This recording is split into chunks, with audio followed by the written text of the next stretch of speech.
Hey everyone, it's Jen Fishburne again here with Preterism Changes Everything. Yesterday we finished the first book of Adam and Eve and heard about how Cain murdered his brother Abel. So I want to insert right here what the Bible says about those 79 chapters that we just read.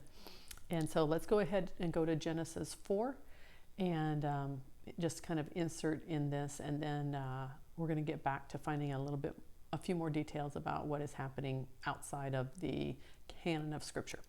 All right, so Genesis 4, verse 1. Now Adam knew Eve, his wife, and she conceived and bore Cain, saying, I have gotten a man with the help of Jehovah.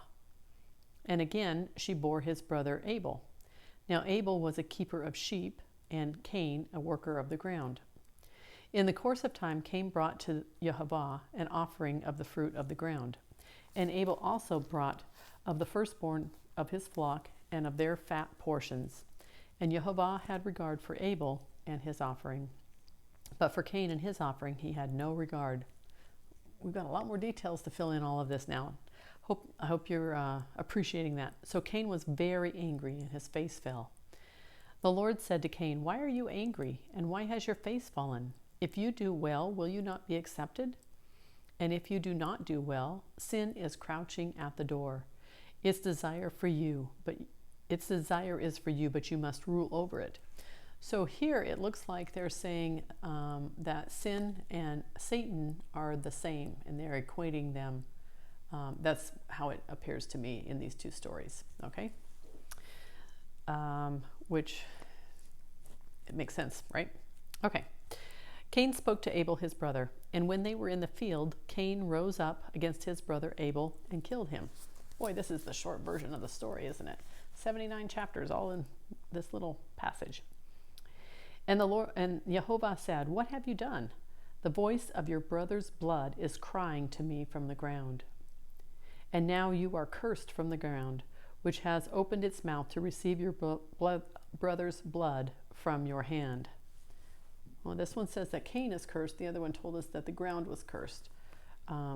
When you work the ground, it shall no longer yield to you its strength. You shall be a fugitive and a wanderer on the earth. Cain said to Jehovah, My punishment is greater than I can bear. Behold, you have driven me today away from the ground, and from your face I shall be hidden. I shall be a fugitive and a wanderer on the earth, and whoever finds me will kill me. Then Jehovah said to him, Not so. If anyone kills Cain, vengeance shall be taken on him sevenfold. So that was for 7 generations, right? And Jehovah put a mark on Cain, lest any who found him should attack him. And so we found that mark was the trembling and the quaking of fear, so he would live in constant fear for the rest of his life. Then Cain went away from the presence of Jehovah and settled in the land of Nod, east of Eden. All right, let's see here. Cain knew his wife, and she conceived and bore Enoch. When he built a city, he called the name of the city after the name of his son, Enoch. All right, so that catches us up in the Bible verses, and we're going to continue with the books of Adam. Sometimes they're called the forgotten books of Adam and Eve. And we just finished the first one, and now we're on to the second one. So this will be chapter 1 in the second book of Adam and Eve. Chapter 1, the grief-stricken family. Cain marries Luluwa, and they move away. Where did Cain get his wife? The big question that everyone always asks. When Luluwa heard Cain's words, she wept and went to call her father and mother and told them how that Cain had killed his brother Abel. Then they all cried aloud and lifted up their voices and slapped their faces and threw dust upon their heads and rent asunder their garments and went out and came to the place where Abel was killed. And they found him lying on the earth, killed, and beasts around him, while they wept and cried because of this just one. From his body, by reason of its purity, went forth a smell of sweet spices. And Adam carried him, his tears streaming down his face, and went to the cave of treasures, where he laid him, and wound him up with sweet spices and myrrh. So what do we see going on here, right? This is indicative of what was going to happen to Jesus. So Jesus is fulfilling what happened to Abel as well as the last Adam. And Adam and Eve continued by the burial of him in great grief 140 days. Abel was 15 and a half years old, and Cain 17 years and a half. So this had been building up in Cain's heart for about 2.5 years, it looks like. Although he could have always been that way from the beginning, but it had seriously been building up for 2.5 years. As for Cain, when the mourning for his brother was ended, he took his sister Luluwa and married her, without leave from his father and mother. So no blessings, they didn't give him permission. Now his sister is his twin sister. Abel's twin sister, they don't call them sister here. It seems to be a little bit different type of connection. So obviously he's closer to his twin than he is to Abel's twin, although we would call that sister. Adam and Eve could not keep him from her by reason of their heavy heart. He then went down to the bottom of the mountain, away from the garden, near to the place where he had killed his brother. And in that place were many fruit trees and forest trees. His sister bare him children, who in their turn began to multiply by degrees until they filled that place. But as for Adam and Eve, they came not together after Abel's funeral for 7 years. Wow.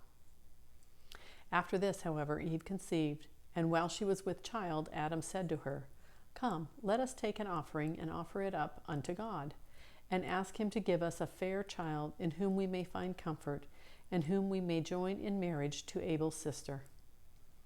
Then they prepared an offering, and brought it up to the altar, and offered it before the Lord, and began to entreat him to accept their offering, and to give them a good offspring. And God heard Adam, and accepted his offering. Then they worshipped, Adam, Eve, and their daughter, and came down to the cave of treasures, and placed a lamp in it, to burn by night and by day before the body of Abel. Then Adam and Eve continued fasting and praying until Eve's time came that she should be delivered. Then, when she said to Adam, "I wish to go to the cave in the rock to bring forth in it." And he said, "Go, and take with thee thy daughter to wait on thee, but I will remain in this cave of treasures before the body of my son Abel." Then Eve hearkened to Adam, and went, she and her daughter. But Adam remained by himself in the cave of treasures. Chapter 2. A third son is born to Adam and Eve. And Eve brought forth a son perfectly beautiful in figure and in countenance. His beauty was like that of his father Adam, yet more beautiful. Then Eve was comforted when she saw him, and remained 8 days in the cave. Then she sent her daughter unto Adam to tell him to come and see the child and name him. But the daughter stayed in his place by the body of her brother until Adam returned. So did she.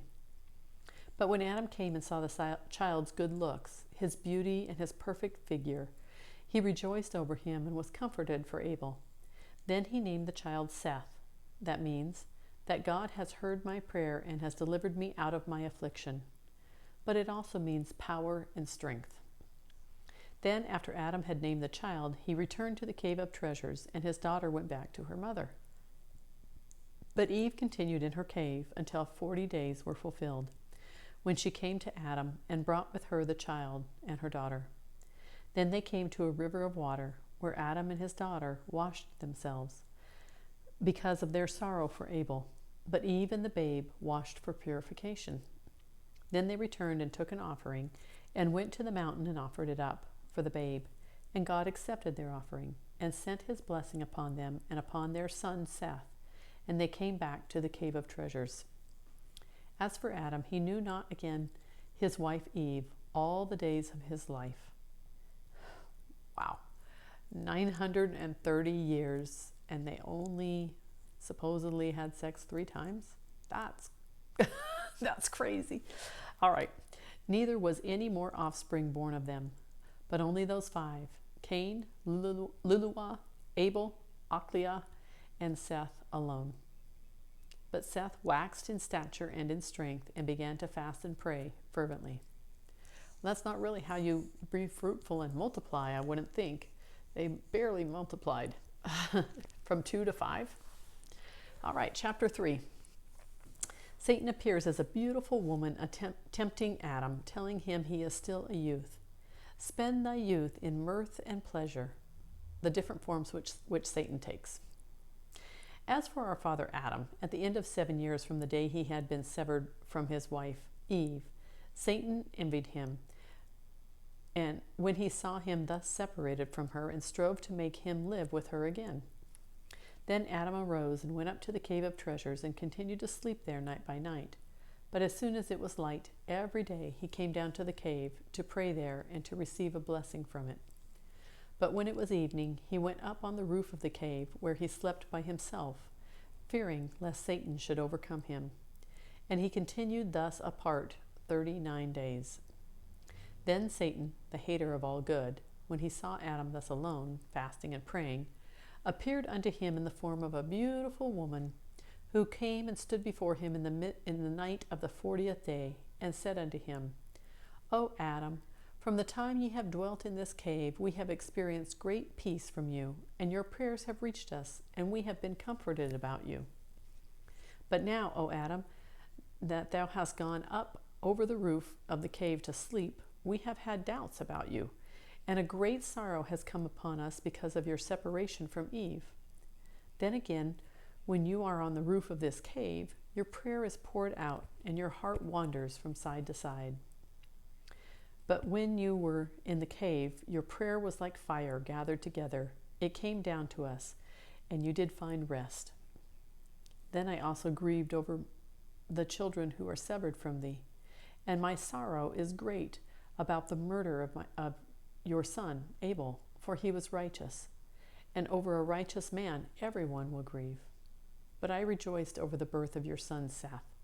Yet after a while I sorrowed greatly over Eve, because she is my sister. For when God sent a deep sleep over you and drew her out of your side, he brought me out also with her. But he raised her by placing her with you, while he lowered me. I rejoiced over my sister for her being with you, but God had made me a promise before and said, Grieve not. When Adam has gone up on the roof of the cave of treasures and is separated from Eve his wife, I will send you to him, and you shall join yourself to him in marriage, and bear him 5 children, as Eve did bear him 5. Oh my. And now, lo, God's promise to me is fulfilled, for it is he who has sent me to you for the wedding. Because if you wed me, I shall bear you finer and better children than those of Eve. Then again, you are as yet but a youth.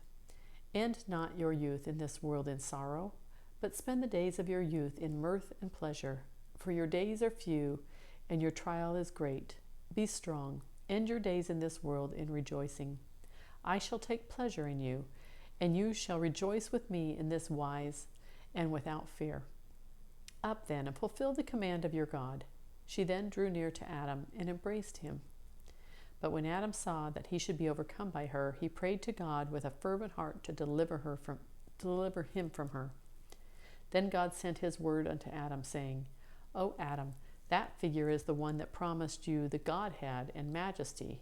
He is not favorably disposed towards you, but shows himself to you at one time in the form of a woman, another moment in the likeness of an angel, and on other occasions in the similitude of a serpent, and at other times in the semblance of a god. But he does all that only to destroy your soul. Now therefore, O Adam, understanding your heart, I have delivered you many a time from his hands, in order to show you that I am a merciful God, and that I wish you good, and that I do not wish you ruin. Chapter 4.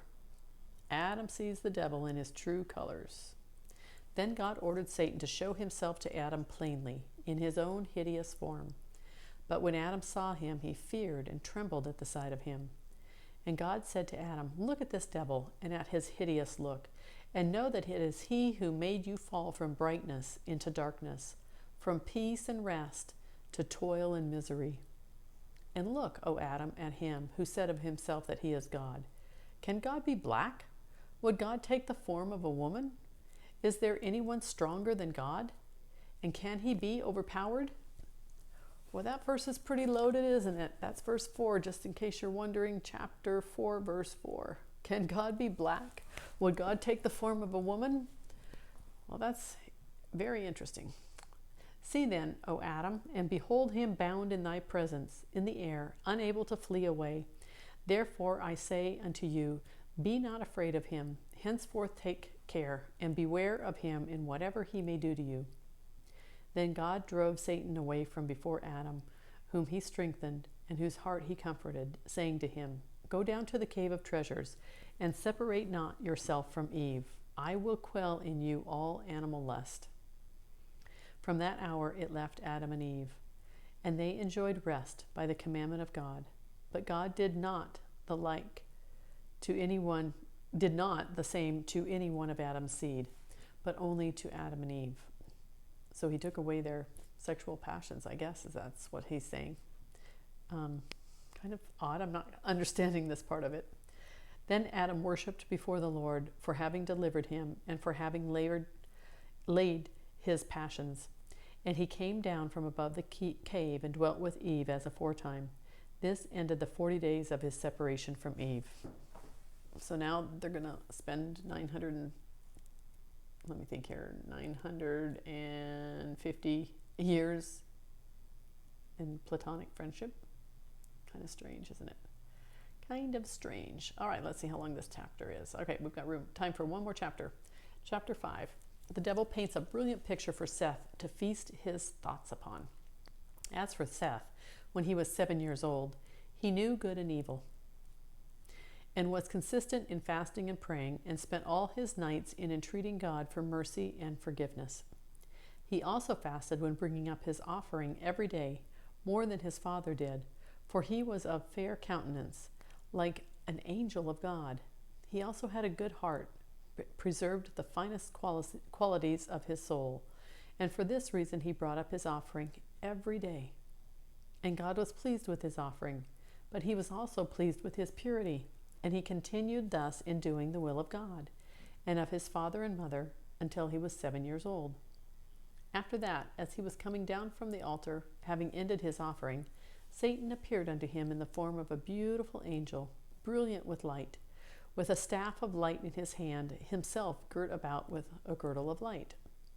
He greeted Seth with a beautiful smile, and began to beguile him with fair words, saying to him, O Seth, why did you abide in this mountain?